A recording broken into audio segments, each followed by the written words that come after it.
ادْعُ إِلَىٰ سَبِيلِ رَبِّكَ بِالْحِكْمَةِ وَالْمَوْعِظَةِ الْحَسَنَةِ وَجَادِلْهُم بِالَّتِي هِيَ أَحْسَنُ ۚ إِنَّ رَبَّكَ هُوَ أَعْلَمُ بِمَن ضَلَّ عَن سَبِيلِهِ وَهُوَ أَعْلَمُ بِالْمُهْتَدِينَ.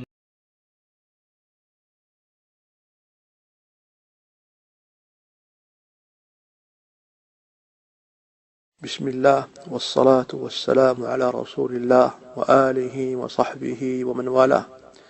شيخنا رعاكم الله، ما قولكم في من يرمي السلفيين في ألمانيا وغيرها من البلاد بالمدخلية أو المداخلة، وأنهم فرقوا الأمة، وأنهم يدعون السلفية، وأنهم لا يعرفون إلا الطعن والجرح والقدح؟ بارك الله فيكم وشفاكم الله عز وجل. الصلاة والسلام على رسول الله وعلى آله وصحبه ومن تبعه له. أما بعد، فإن أهل السنة والجماعة إنما هم أتباع محمد صلى الله عليه وسلم، ومتبعون لكتاب الله ولسنة رسول الله صلى الله عليه وسلم في العقيدة والمنهج والسياسة والأخلاق وفي سائر شؤون الحياة، متبعون في ذلك لا مبتدعون. وهم من هذا المنطلق ومن تحذير رسول الله من أهل البدع وتحذير السلف منهم، هم سائرون على هذا المنهج. ومن يخالفهم وينبذهم بالجامية أو المدخلية فإنه ضال، إنما يحارب السنة والمنهج السلفي. فليتقوا الله في أنفسهم وليتركوا النبذ بالألقاب الفاجرة، فليتقوا الله وليقولوا قولا سديدا.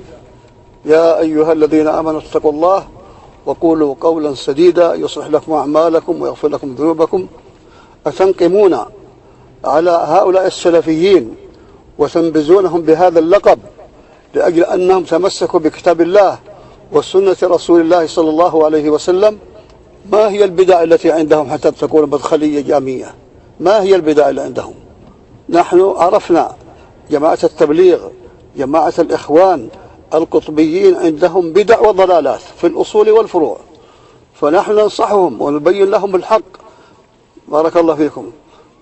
فمن وفقه الله سبحانه وتعالى يرجع إلى الصواب ويسلك طريق السلف، ومن خذله الله تبارك وتعالى وما أراد الله به خيرا فإنه لا يزداد إلا طغيان وظلما.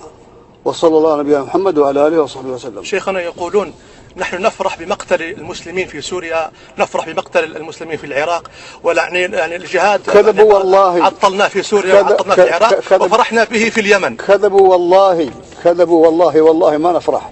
والله إننا لضد الروافض وضد الباطنية أكثر منهم، وهم إخوان الروافض ويسيرون معهم، وإخوان لأهل البدع جميعا، ونحن ضد أهل البدع جميعا وضد الروافض ونكفر علماءهم، وضد الباطنية ونكفرهم، ونرى أنهم أكثر من اليهود والنصارى. ولكن نرى الذي انبرى لهم ما رفعوا راية الإسلام. والرسول عليه الصلاة والسلام يقول: من قاتل لتكون كلمة الله هي العليا فهو في سبيل الله. بارك الله فيك. لا يقاتلون لإعلاء كلمة الله.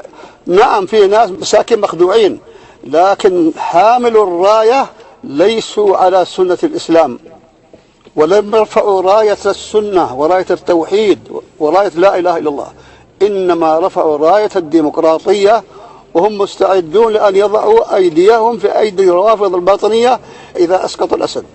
أحسن الله إليكم شيخنا، بارك الله فيك. هم اللي ينشرون الفساد في الأرض، هم الذين ينشرون الفتن والقتال في مصر وفي السودان وفي كل مكان، في كل مكان ينشرون هذا الضلال، وهم تسببوا في تشريد الشعب السوري المسكين، ظلموه ولم يبالوا بهذا التشريد وبهذا الهلاك. ملايين لاقوا من الهلاك والدمار بسبب فتنة وفتنة الباطنية. جزاكم الله.